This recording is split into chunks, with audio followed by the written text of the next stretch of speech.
ಶಿವಭಾಗ ಸುತಂತ್ರವಾದಂತಹ ಈ ಶಿವಭಾಗ ಯಾವ ದಯಾಗುಣಮಯರಾಗಿರುವಂತಹ ಮಹಾನುಭಾವನ ಚರಿತ್ರೆಯನ್ನ ಈ ದಿವಸ ತಟ್ಟೆಕೆರೆ ಗ್ರಾಮದಲ್ಲಿ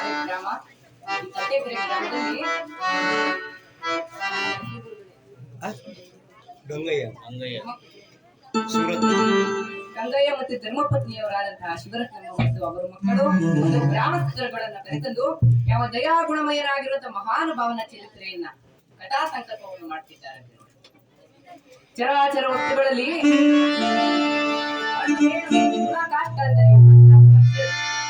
84 ಲಕ್ಷ ಜೀವರಾಶಿಗಳಲ್ಲಿ ಮಾನವ ಜನ್ಮ ಶ್ರೇಷ್ಠ.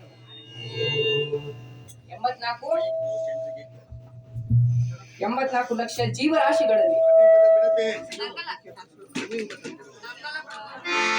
ಮಾನವ ಜನ್ಮ ಶ್ರೇಷ್ಠ. ಮುನ್ನ ಶತಕೋಟಿ ಧರ್ಮರಾಯರು ಆಳಿಕೊಂಡ ಈ ಭರತ ಭೂಮಿಯು ಯಾರಿಗಿರೋದು ಅಳುರೇಣು ತೃಣಕಾಷ್ಟ ಅಂದರೆ ತೃಣಕಾಷ್ಟ ಅಂದರೆ ಒಂದು ಒಳಗಿರುವ ಸಾಕ್ಷಾತ್ಕಾರಗಳು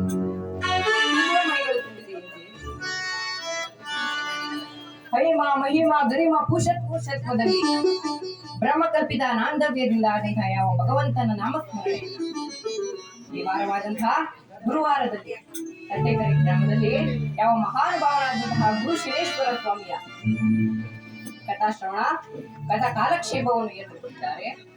ಒಂದು ಬಾಂಧವರಾದಿ ಕರೆತಂದು ಅವರಿಗೆ ಪರಮಾತ್ಮರು ಅಷ್ಟ ಐಶ್ವರ್ಯಗಳನ್ನು ಸಂತಸ್ತುಗಳನ್ನು ಕೊಟ್ಟು ಪರಮಾತ್ಮ ಅವರಿಗೆ ಕಾಪಾಡಲಿ ಅಂತ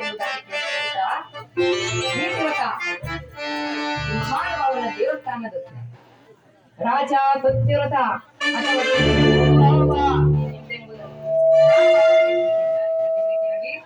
ಹಾರ್ಮೋನಿಯಂ ವಾದಕರಾಗಿ ನಾಗಣ್ಣನವರು ತುಮಕೂರು ಇವರಿಗೆ ಹೂಮಾಲೆ ಸಮರ್ಪಣೆ.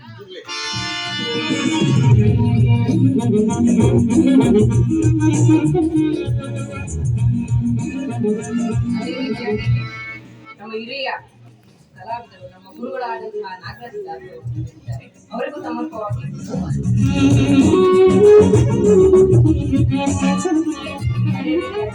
ವೇಣುಗೋಪಾಲ್ ತಬಲವಾದಕರಾಗಿ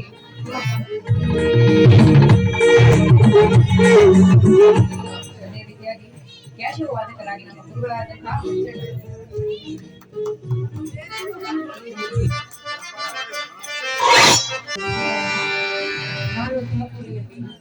ನಾವು ಪರಮಾತ್ಮನ ಕಥಾಶ್ರವಣವನ್ನು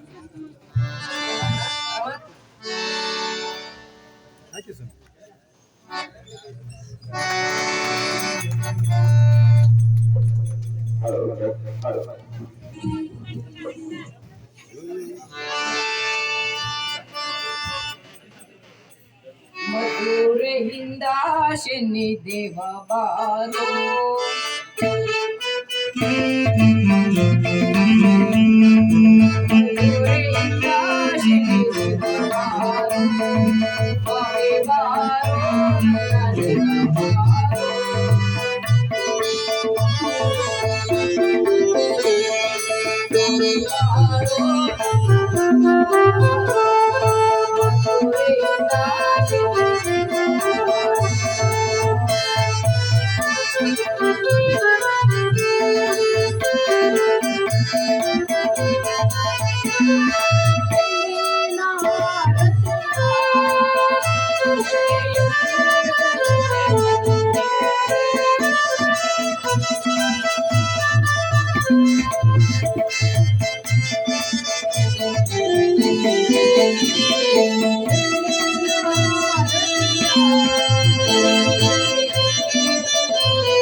ಪ್ರಥಮದಲ್ಲಿ 14 ಲೋಕಗಳಲ್ಲಿ ಆ ವಿಘ್ನೇಶ್ವರನ ಪೂಜೆ ಮಾಡಿದ್ದಾರೆ. ಇದಕ್ಕಾಗಿ ಆ ವಿಘ್ನೇಶ್ವರನ ಪೂಜೆ ಮಾಡಬೇಕೆಂದರೆ ಅವರ ತಂದೆಯಾದಂತಹ ಯಾವ ಪರಶುರನು ಯಾವುದೋ ಆ ಕೆಲಸದಲ್ಲಿ ತನ್ನ ಮಗನನ್ನು ಪೂಜೆ ಮಾಡಿ ನಾನು ಹೋಗಬೇಕೆ, ಅದು ಅಸಾಧ್ಯ ಎಂತೆಂಬುದಾಗಿ ಹೇಳಿ ಆ ಕೆಲಸಕ್ಕೆ ಹೋದರು. ಆ ಕೆಲಸದಲ್ಲಿ ಕೆಲವು ವಿಘ್ನಗಳು ಬಂದವು. ಅದೇ ರೀತಿಯಾಗಿ ಮತ್ತೆ ಇಂತಲ್ಲಿ ಕೈಲಾಸಕ್ಕೆ ಬಂದರು. ತನ್ನ ಮಗನಾದಂತಹ ಗಣೇಶನನ್ನು ಕೈಲಾಸದ ಎದುರಿಗೆ ಬಂಡೆಯ ಮೇಲೆ ಕುಳಿತು ಆ ವಿಘ್ನೇಶ್ವರನಿಗೆ ಪೂಜೆಯನ್ನು ಮಾಡಿದ್ದಾರೆ. ಅದೇ ರೀತಿಯಾಗಿ ಈ ತಟ್ಟೆಕೆರೆ ಗ್ರಾಮದಲ್ಲಿ ಮಹಾನುಭಾವನಾದಂತಹ ವಿಘ್ನೇಶ್ವರನನ್ನ ಪೂಜೆ ಮಾಡಿ ತದನಂತರದಲ್ಲಿ